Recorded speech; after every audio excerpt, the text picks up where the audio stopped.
तुकाराम महाराज म्हणतात, पाप ते परपिळा, पुण्य ते परोपकार. तुकाराम महाराज. समर्थ रामदास स्वामी म्हणतात, पुण्य ते ईश्वर स्मरण, पाप ते विस्मरण. जीवनविद्या काय सांगते? कृतज्ञता हे पुण्य, कृतज्ञता हे पाप.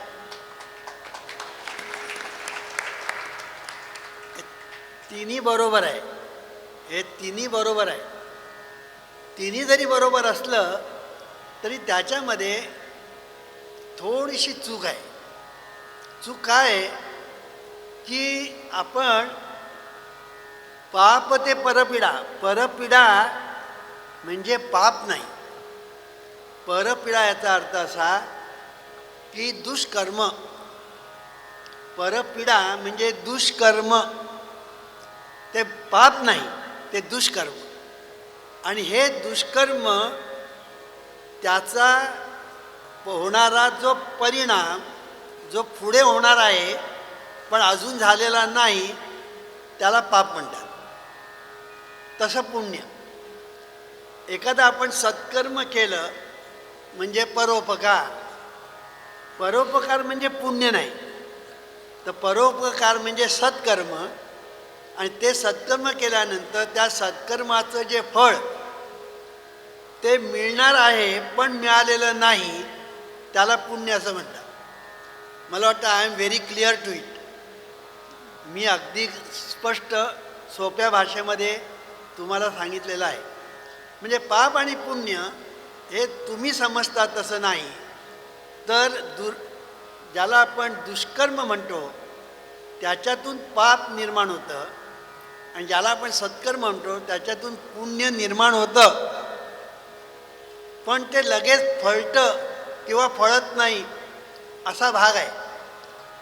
काही गोष्टी अशा असतात की लगेच फळतात, तर काही गोष्टी अशा असतात की फळ द्यायला वेळ लागतो. उदाहरण द्यायचं झालं तर एक माणूस होता, त्याचा वाढदिवस होता. तो रस्त्यावरून जात होता. अंगात वाढदिवस म्हटल्यानंतर नवीन कपडे घातलेले. तो रस्त्यावरून जात होता. तिथून दुसरा एक माणूस येत होता. दुसऱ्या बाजूने दुसरा माणूस येत होता.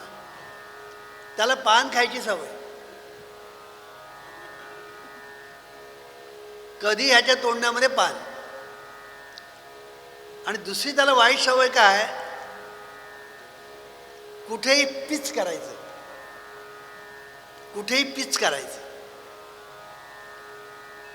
तो जो धटिंगण होता, तो चांगल्यापैकी, म्हणजे ज्याचा वाढदिवस होता ना, तो चांगला अंगाने मजबूत आणि त्याचे कपडे नवीन.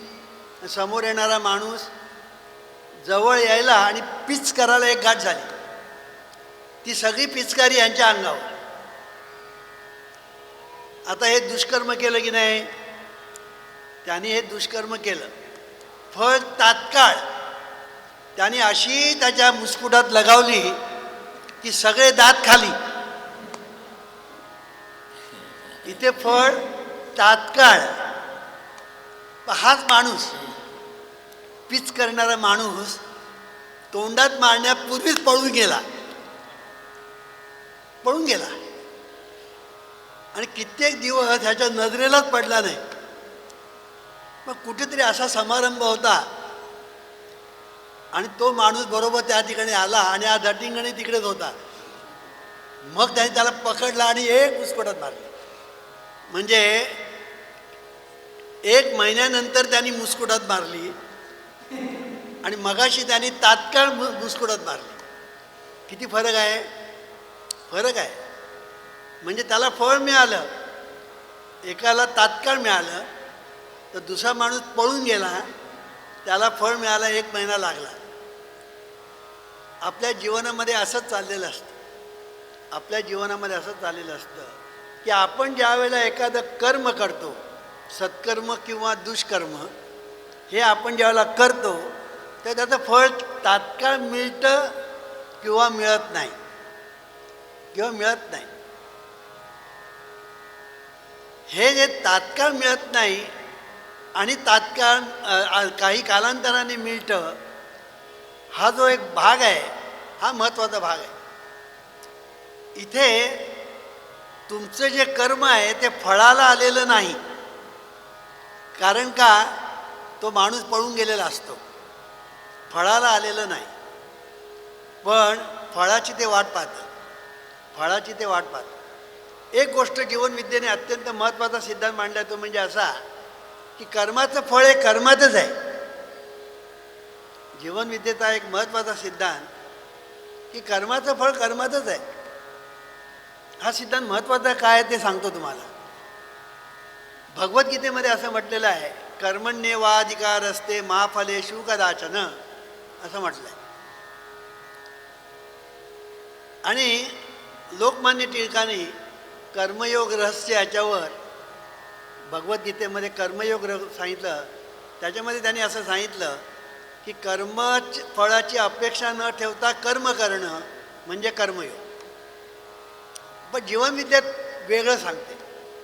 जीवनविद्या असं सांगते की कर्मफळाची अपेक्षा करा किंवा करू नका, फळ तुम्हाला मिळणार. हा क्रांतिकारक सिद्धांत आहे, लक्षात घ्या. हा सिद्धांत क्रांतिकारक आहे. का? तुम्ही कर्म केल्यानंतर त्याचं फळ हे मिळणार आज किंवा उद्या. आज किंवा उद्या त्याचं फळ मिळणार हे 100%. कारण तो निसर्गाचा नियम आहे. निसर्गाचा नियम काय आहे? Action reaction, equal and opposite. Action झाली की त्याची रिॲक्शन होणार, हा निसर्गाचा नियम आहे. प्रश्न एवढाच आहे, रिॲक्शन आज होणार का उद्या होणार, 2 महिन्यांनी होणार का 2 वर्षांनी होणार, एवढाच काय तो प्रश्न आहे. पण होणार हे होणार. म्हणून चांगलं कर्म करत राहणं हे नेहमी आपल्या हिताचं असतं. सत्कर्म करीत राहणं हे आपल्या नेहमी हिताचं असतं. ते तुम्हाला फळ देतं न देतं याचा विचार करू नका, फळ मिळणारच, फळ मिळणारच. आता दुसरं तुम्हाला सांगतो. मी एका अ नावाच्या माणसाला मी त्याच्यावर काहीतरी उपकार केले. आता त्याच्याकडून मला रिॲक्शन मिळालं पाहिजे.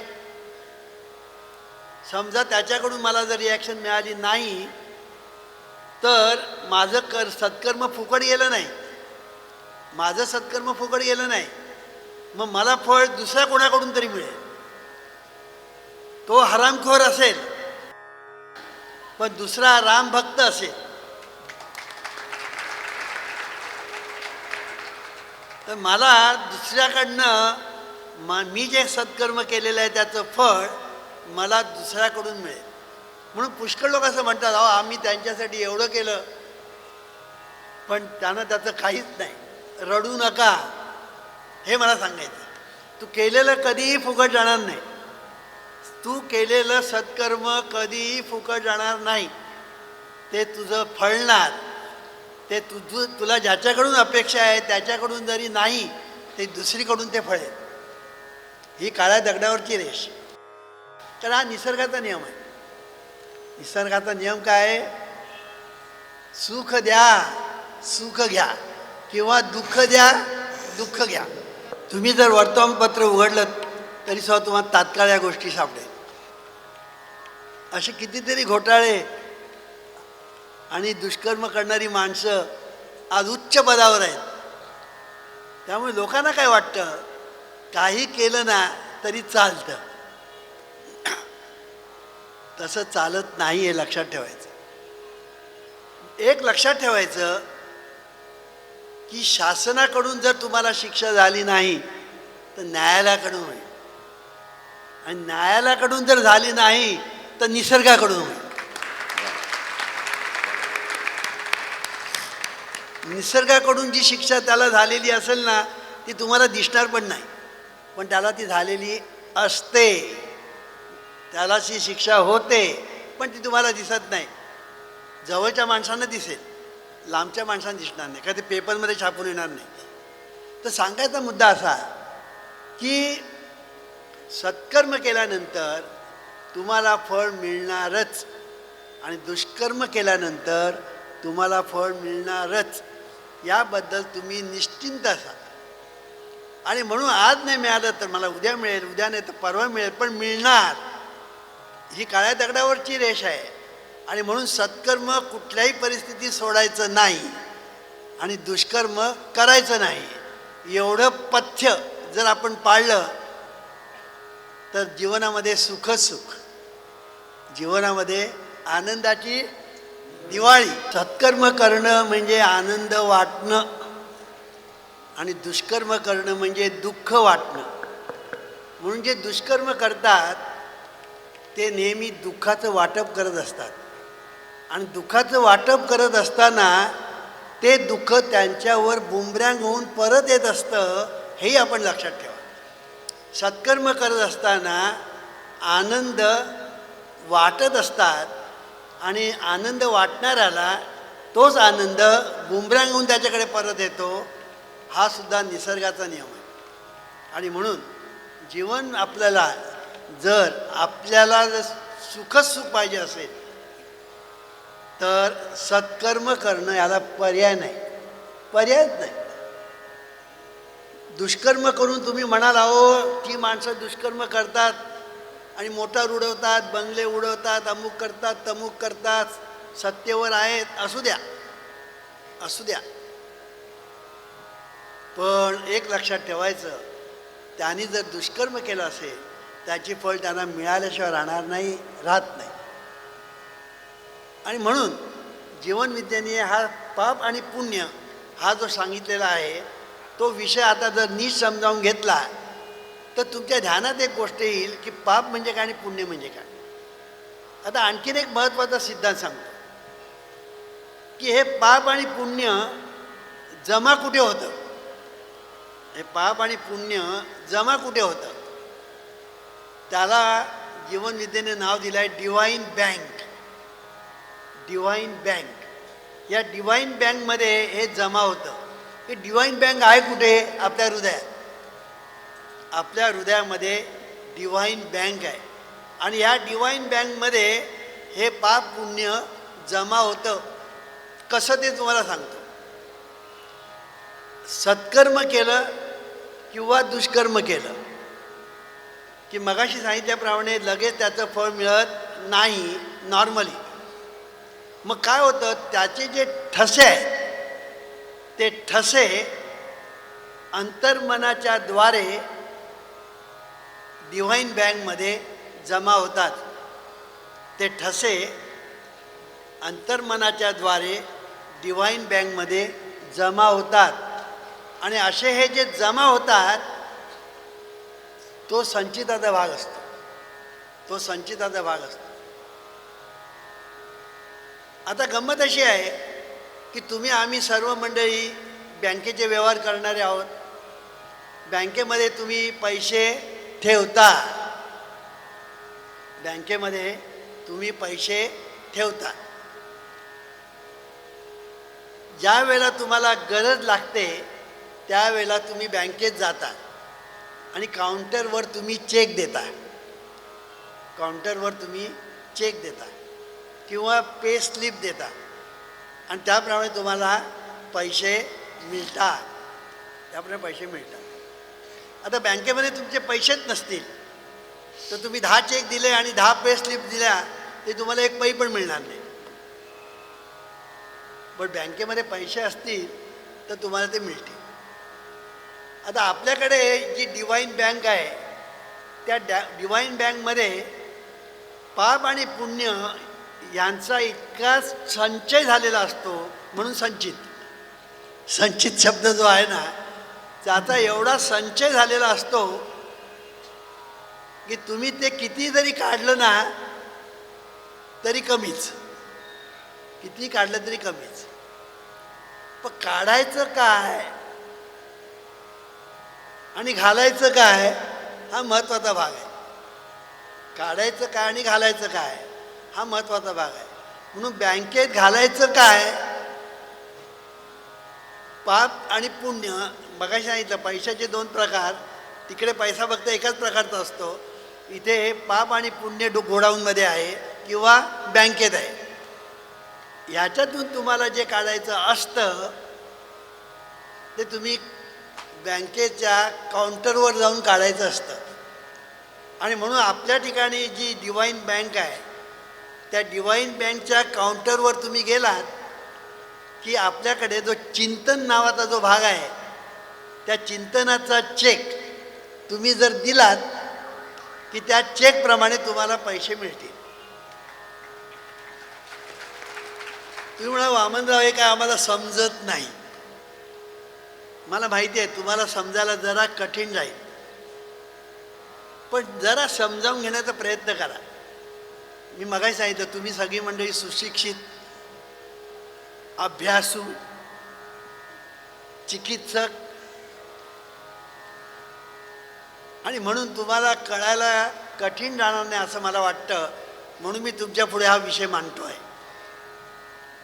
पुन्हा सांगतो, तुम्ही एखादं कर्म, मग सत्कर्म किंवा दुष्कर्म असेल, ते तुम्ही जेव्हा करता तेव्हा त्याचं फळ ताबडतोब मिळत नाही नॉर्मली. पण त्याचे जे ठसे, ते ठसे अंतर्मनाच्या द्वारे डिवाईन बँकमध्ये जमा होतात. आपल्या हृदयाच्या डिवाईन बँकमध्ये जमा होतात. आणि हे सतत चाललेलं आहे, हे सतत चाललेलं आहे. आणि हे जे सतत चाललेलं आहे त्याचा तुम्हाला पत्ता नाही, त्याचा तुम्हाला पत्ता नाही. ही एकच गोष्ट माणसाच्या दुःखाला कारणीभूत आहे. सुख पाहता जवा पाडे दुःख पर्वत एवढं याचं कारण हे आहे. त्याचं कारण काय आहे की माणसाला ठाऊकच नाही की आपण सत्कर्म केल्यानंतर त्या पुण्य निर्माण होतं आणि डिवाईन बँकमध्ये ते जमा होतं आणि असं जमा होत राहतं. आणि पाप जेव्हा आपण करतो तेव्हा ते डिवाईन बँकमध्ये जमा होतं. आणि हे दोन्ही पाप आणि पुण्य फळाला येण्यासाठी वाट बघतात. ते फळाला येण्यासाठी वाट बघतात.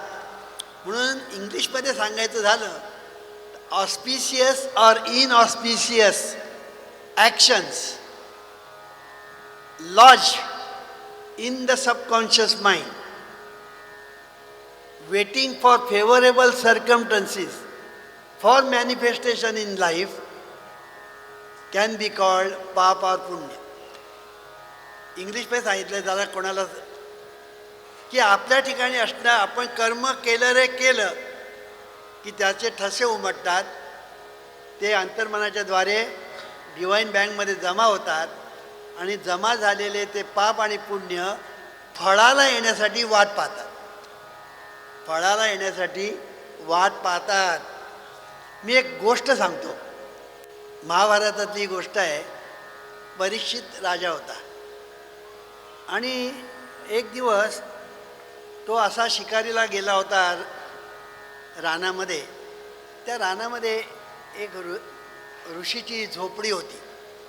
त्या झोपडीमध्ये एक ऋषी तपश्चर्याला बसला होता. तो ध्यान लावून बसला होता, तपश्चर्या करत होता. तो फिरता फिरता फिरता त्या झोपडीत गेला. तिथे पाहिलं तर हे ऋषी ध्यानस्थ बसलेले आहेत. शेजारीत एक साप मरून पडलेला होता. शेजारी एक साप मरून पडलेला होता. त्या परीक्षित राजाला काय वाटलं कोणाला ठाऊक, त्याने तो घेतला आणि त्याच्या गळ्यात घातला. त्या ऋषीच्या गळ्यात घातला आणि तो निघून गेला. या ऋषीला पत्ताच नाही. थोड्या वेळाने त्याचा मुलगा आला, त्या ऋषीचा मुलगा आला. तर त्यांनी पाहिलं की अरे आपल्या गळ्यामध्ये, आपल्या वडिलांच्या गळ्यामध्ये कोणीतरी साप घातलाय. तर त्याला संताप आला. हे पूर्वीचे ऋषी फार संतापायचे, लगेच शापबीप द्यायचे. तर त्याला राग आला. अरे आपल्या वडिलांच्या गळ्यामध्ये कोणी साप घातला, ज्याने हा साप घातला त्याला 7 दिवसात मरण येणार. दिला शाप की नाही. थोड्या वेळाने ऋषी ज्याच्या गळ्यात साप घातला होता ते भानावर आले. त्यांनी पाहिलं आपल्या गळ्यामध्ये हे आहे. मुलाने सांगितलं असं असं झालं, मी त्याला शाप दिला म्हणाले. अरे म्हणाले, कोणाला तू शाप दिलास? हे माझ्या गळ्यामध्ये घातलं कोणी माहिती आहे का तुला? कोणाला नाही माहिती. अरे परीक्षित राजाने घेतलं, माझ्या गळ्यात घातलं म्हणाले, आणि तू त्याला शाप दिला, हे फार चूक केलीस. आता काय म्हणाले, शाप दिला तू, झाला म्हणाले, आता झालं. आता पुढे असं झालं की परीक्षित राजाला कळलं की आपल्याला ऋषीने शाप दिलेला आहे, 7 दिवसात मरणार. आता राजा असतो, त्यांनी काय केलं, पाण्याच्या आतमध्ये घर जे बांधलेलंच होतं तिथे जाऊन तो राहिला. त्याच्यात जाऊन तो राहिला. आजूबाजूला सगळीकडे पाणी आणि मध्ये घर, अशा घरामध्ये तो जाऊन राहिला. आणि 7 दिवसपर्यंत आपण, आणि त्यांनी काय सांगितलं, मरणार म्हणजे कसा, सर्पदंश होऊन मरणार, हे त्यांनी सांगितलं होतं. सर्पदंश होऊन त्याला मृत्यू येणार. आता सर्पाला येऊच द्यायचं नाही म्हणून 7 दिवस त्यांनी अशी जय्यत तयारी केली की सर्पाला येऊच द्यायचं नाही. का सर्प पाण्यातून येणार, पाण्यातून आल्यानंतर आपल्याला लगेच कळणार. तेव्हा त्यांनी जय्यत तयारी केली होती की सर्पदंश होऊ नये म्हणून. 6 दिवस गेले. 7व्या दिवशी एक बोरवाला चालला होता लांबून. परीक्षित राजाला बोरं खाण्याची इच्छा झाली. परीक्षित राजाला बोरं खाण्याची इच्छा झाली. तर त्याने सांगितलं आपल्या नोकराला, अरे त्याला बोलव, आपण बोरं खाऊया म्हणाले. तो बोरवाला आला, त्याने बोर दिलं आणि तो निघून गेला. त्या बोर उघडल्यानंतर त्याच्यातून जी आळी होती ना, तिने सर्पाचं रूप धारण केलं आणि परीक्षित राजाला दंश केला आणि तो निघून गेला. मग पुढलं ते जन्म जे राजाचं वगैरे ते मी सांगत नाही. मी हे काय सांगतो आहे, त्यांनी केलेलं ते पाप, वास्तविक त्याला काय कारण होतं, परीक्षित राजाला त्याच्या गळ्यामध्ये साप घालायचं काय कारण होतं का? पण काय राजा न तो, त्याला वाटलं आपण घालूया, पण ते केलं ते पाप केलं. आता त्याची रिॲक्शन म्हणजे आणि शाप दिला, आता तो फळणार. 7 दिवस वाट पाहावी लागली.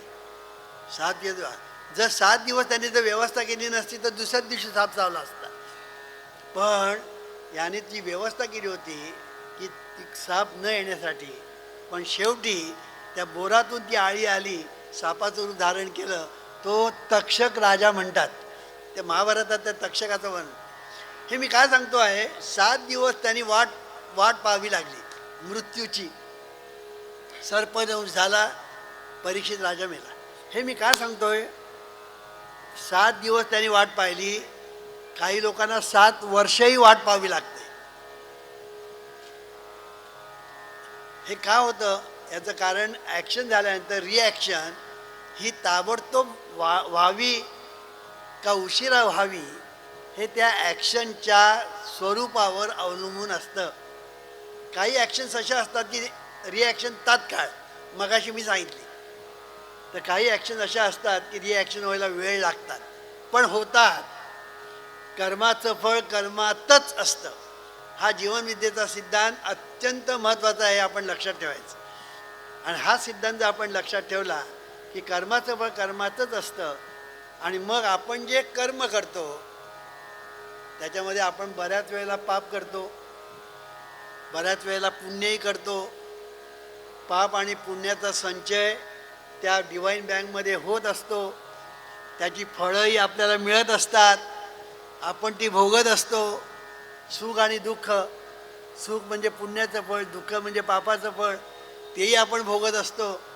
पण जीवनामध्ये हे सगळं चाललेलं आहे हे आपल्याला कळत नाही. ही मानवजातीची शोकांतिका आहे. ही मानवजातीची शोकांतिका आहे. एवढं एक सत्य जर मानवजातीला कळेल, अशी कल्पना करू की जगातले सर्व लोक सत्कर्म करतायत, मग जगामध्ये नंदनवन व्हायला किती वेळ लागेल. आज आमच्या जीवनविद्या मिशनमध्ये अनेक लोक आहेत 95% तरुण वर्ग आहे, 5% म्हातारे आहेत. पण ते म्हातारे म्हणजे कसे, तुम्ही समजता तसले म्हातारे नव्हे, आम्ही त्याला महातारे म्हणतो. जीवन विद्या मिशनमध्ये जे म्हातारे आहेत ना ते महातारे आहेत आणि 95% तरुण वर्ग आहे. तर सांगायचा मुद्दा, जीवन विद्या मिशनमध्ये 99% लोक गरीब आहेत, 99% लोक गरीब आहेत, 1% लोक श्रीमंत आहेत. आता हे जे 99% लोक गरीब आहेत, हे 99% लोक जे गरीब आहेत, तुम्ही त्यांच्या चेहऱ्याकडे पहा.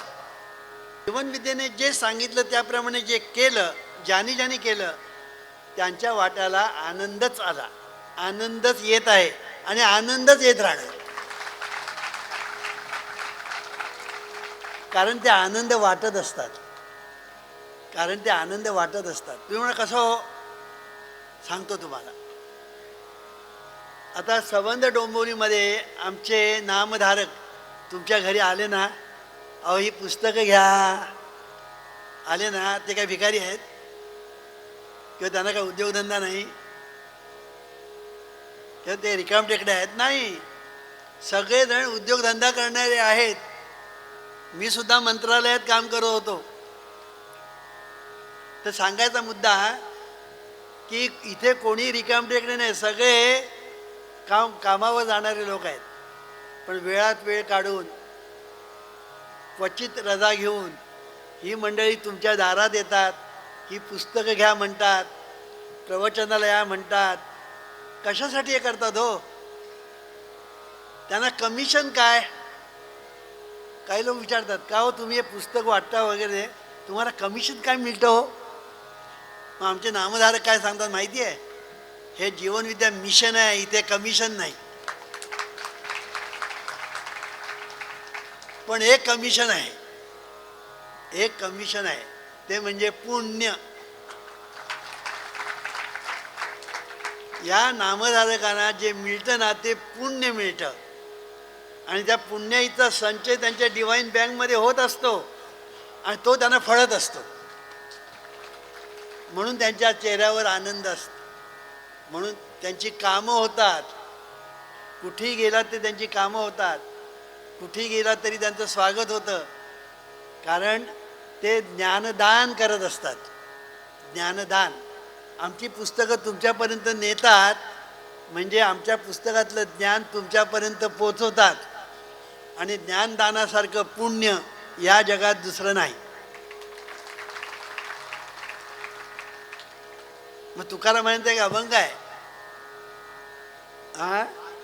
मार्ग दावी त्याच्या पुण्या नाही पार, होती उपकार अगणित. काय म्हणतात बघा, मार्ग दावी त्याच्या पुण्या नाही पार, होती उपकार अगणित.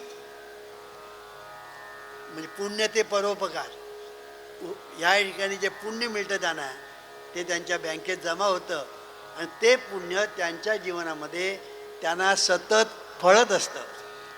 एकदा तुमच्या डोंबिवलीमध्ये आले आणि असं नाही, हे कार्य ते सतत करत असतात आणि सतत पुण्याची बँक भरत असतात, सतत भरत असतात. सांगायचा मुद्दा असा की पुण्य आणि पाप या ज्या कॉन्सेप्ट आहेत, या ज्या संकल्पना आहेत, जीवनविद्येच्या दृष्टिकोनातून त्या सायंटिफिक पद्धतीने मला अजून सांगायचं आहे, ते मी उद्या सांगणार आहे. ईश्वरा सर्वांना चांगली बुद्धी दे, आरोग्य दे, सर्वांना सुखात आनंदात ऐश्वर्यात ठेव. सर्वांचं भलं कर, कल्याण कर, रक्षण कर आणि तुझे गोड नाम मुखात खंड राहू दे. ईश्वरा सर्वांना चांगली बुद्धी दे, आरोग्य दे, सर्वांना सुखात आनंदात ऐश्वर्यात ऐश्वर्या